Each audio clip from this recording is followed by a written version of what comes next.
Yo tout le monde, c'est Cyril Friendship. Aujourd'hui, on se retrouve pour une vidéo assez spéciale que j'ai encore jamais fait. C'est mon top 5 de mes personnages préférés de toutes séries confondues. Et voilà. Avant que cette vidéo commence, je dis pas tout sur mes personnages, c'est un peu compliqué de tout bien expliquer. J'ai un peu de mal à expliquer les choses. Mais j'espère que j'étais à peu près clair que j'ai de mes 5 personnages que j'ai choisis, pourquoi je les admirais et que je les aimais. Voilà, on commence tout de suite.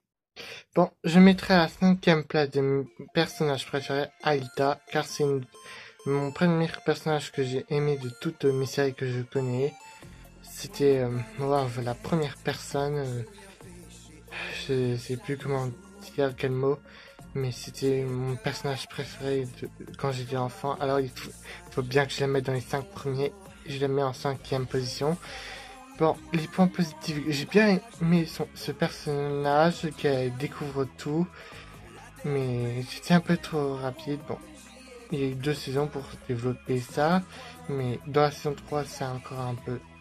Elle retrouve un peu plus ses souvenirs. Saison 4, dans l'évolution, bon, c'est une autre Aïta, mais je l'aime bien quand même. C'est vrai qu'elle a un peu qu'un caractère jalouse, mais je trouve ça un peu bien, ça change un peu. Même s'il y a des gens qui n'aiment pas Evolution, qui trouvent que ça rend pas avec la série. Moi, ça me peu importe. Moi, je trouve que c'est un peu bien de la rendre un peu jalouse. Mais en même temps, je trouve ça super bien qu'elle... Au départ, ce personnage m'a donné envie de... Bon, de commencer une série quand j'étais enfant, mais ça pouvait pas se faire vu que j'étais encore trop jeune. Mais après, j'ai commencé ma série, tout allait bien. Mais j'ai repris ce personnage quand elle était dans la saison 2, 3, 1. Plutôt 1, 2, 3, 3. Quand elle était douce. Et dans la saison 4, elle était un peu... ça va, c'était encore douce, mais elle était plus humaine, quoi. Et en même temps, je trouvais ça bien qu'elle se fasse une place, et qu'elle soit pas trop le personnage principal, qu'elle soit pas trop une chef, quoi. Parce que j'aime pas trop les chefs qui... Bon, c'est une histoire compliquée. Mais Aïda, je la mets en numéro 5. Et ça restera toujours un personnage que j'affectionne, même si elle est différente dans une autre série ou évolution, quoi. Ce sera toujours mon premier personnage préféré. Mais en numéro 5 cette fois-ci, vu que il y a eu d'autres séries que j'ai connues, et ça, il y a eu d'autres nouveaux personnages. À la 4e place, je mettrai Flora du Winx Club, car c'est un personnage que j'affectionne bien. Qui défend la nature, qui défend ses causes, ça j'aime bien. Bon, en même temps, elle est un peu timide dans les premières saisons, mais ça, elle est devenue un peu plus courageuse, moins timide, quoi.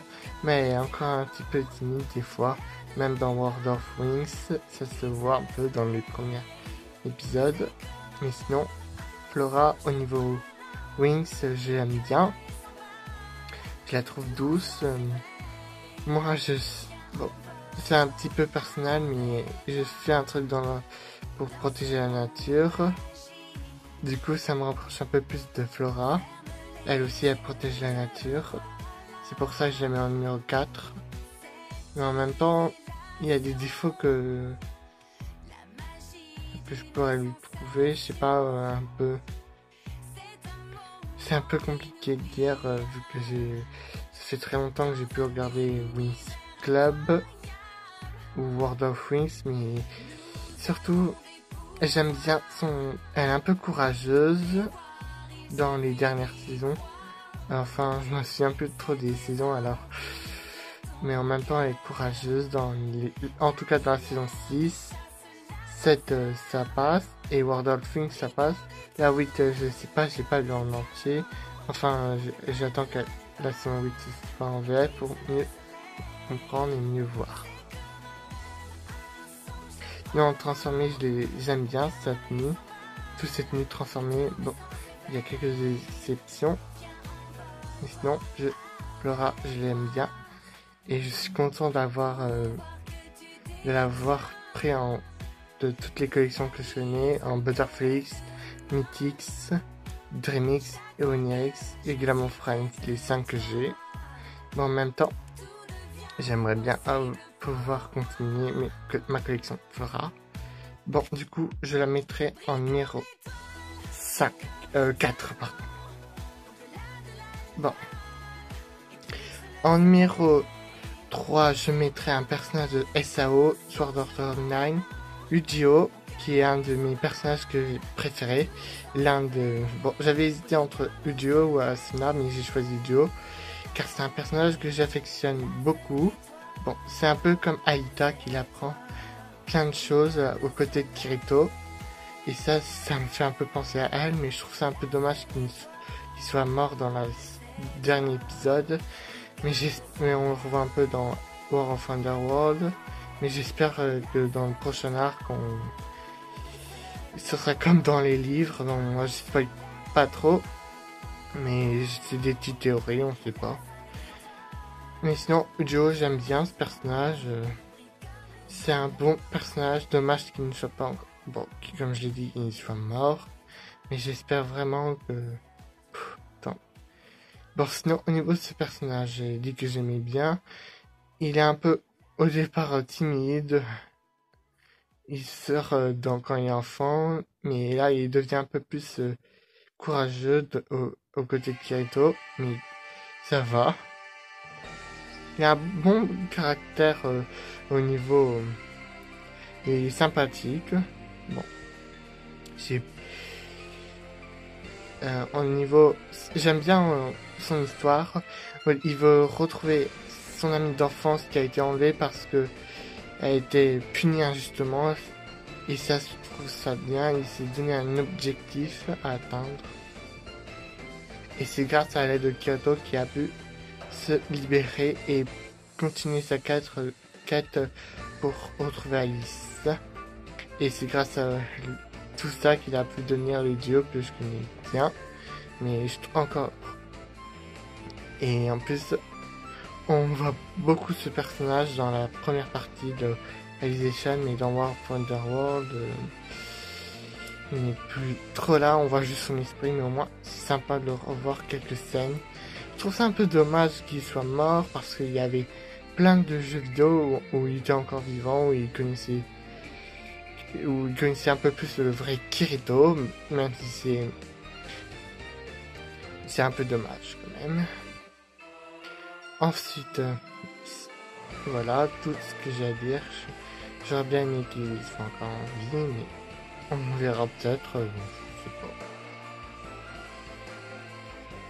pas. En mon top 5, en deuxième place, je mettrai Joker, ou plutôt Reine de Persona 5, car c'est un personnage que j'ai bien aimé de la série. Là, c'était un de mes préférés, un des protagonistes que je préfère. C'est un personnage qui est un peu aussi timide, un peu réservé, où son histoire est un peu compliquée, qui est puni injustement parce qu'il a voulu faire une bonne action, mais à cause de la personne qui lui a fait un sale coup plutôt. À dire que c'est celui qui a agressé la femme que Reine a voulu sauver. En même temps, ce personnage est un peu réservé. C'est plus au niveau de quand il fait des rencontres, qui se lie plus d'amitié et qui se développe, qui s'ouvre un peu. Ça, c'est ce que j'aime bien. Bon, moi, je suis un peu aussi timide, mais voir Reine comme ça me fait bien. Quand il devient Joker, on dirait une autre personne.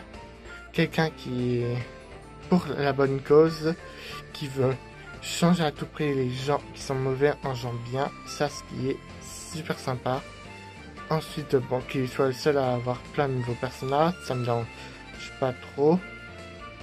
En même temps, ce personnage est un peu le protagoniste principal, même si les autres personnages n'ont pas d'autres nouveaux personnages, mais au moins ils veulent le faire développer, et en plus c'est plus centré sur lui, et qui rencontre plein de nouveaux certains personnages secondaires où coéquipiers, alliés, ça je trouve ça bien qu'ils se développent. C'est vrai que moi j'ai un peu de mal à me développer, c'est un de mes modèles que j'aime bien. Mais je trouve ça un peu dommage qu'on ne sait pas trop grand chose de sa famille ou de sa vie passée avant ce qui s'est passé, lui est arrivé. Mais sinon, je trouve ce personnage assez sympa et vous le verrez bien dans ma série. Il sera un des personnages qui sera plus en lien avec un autre. Vous verrez pourquoi. Et là, le premier personnage que je mets en top 1, elle restera toujours en top 1. C'est à part s'il y a quelqu'un qui a les trônes, c'est Zaizen Aoi ou Blue Maiden de Yu-Gi-Oh! Friends. Ce personnage m'a donné le continu de... Je sais pas. Au départ, je pensais arrêter finalement une série mais quand j'ai vu ce personnage, j'ai tout de suite eu un tilt. Comme si c'était quelqu'un qui me ressemblait. Enfin, ce personnage me ressemblait. Je me voyais en elle. Et aussi, c'est un personnage comme Joker. Joker, quand Ren est un personnage un peu simple, timide, mais quand il est Joker, il devient un peu plus courageux, plus comme si c'était un vrai... Comme si tout pouvait lui arriver. Enfin, quelqu'un qui voulait juste changer le monde. C'est pareil pour Aoi, qui était réservé en Aoi, et quand elle était Blue Angel, elle est devenue une star. Et je trouve ça un peu sympa dans la saison 1 qu'elle se voit comme ça. Dans la saison 2, on la voit un peu plus, on connaît un peu plus des histoires en rapport avec elle, qui lui fait devenir Blue Maiden, et qui change son deck de Trixa en Marincess, ça, je trouve ça bien. En même temps, ce personnage m'a beaucoup inspiré. Je me reconnais en elle, j'adore ce personnage, c'est l'une de mes favoris et c'est l'une de mes personnages que je kiffe. J'ai adoré son histoire. Bon, son histoire était triste pour elle, il lui arrivait des choses pas cool, mais en même temps, ce qui lui est arrivé au long de la série, comme par exemple qu'elle s'est fait viruser par Spectre, ça m'a...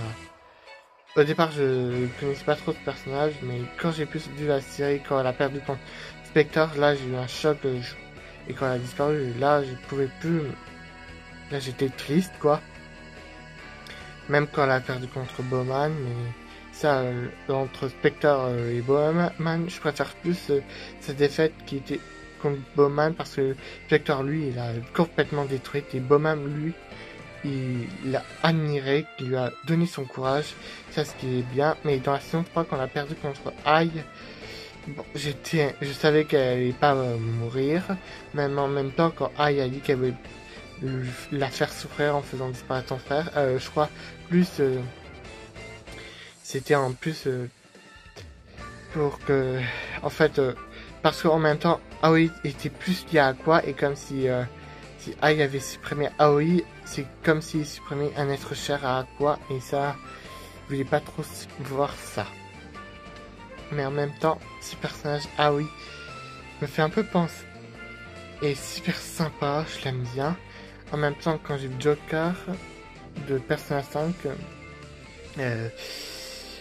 je me suis un peu pensé à elle. En même temps, ces deux-là ont eu une histoire un peu terrible, et quand ils sont devenus vraiment qui ils sont, ils ont pu commencer vraiment à être eux-mêmes, ce qu'ils voulaient être. Et ça, c'est ce que j'ai bien aimé. C'est la fin de cette vidéo, on se retrouve pour les prochaines vidéos. Désolé pour le manque de vidéos, mais j'ai plus trop le temps en ce moment, j'ai eu le temps de faire cette petite vidéo. Alors j'espère qu'elle vous a plu, alors n'hésitez pas à liker, à partager et abonnez-vous.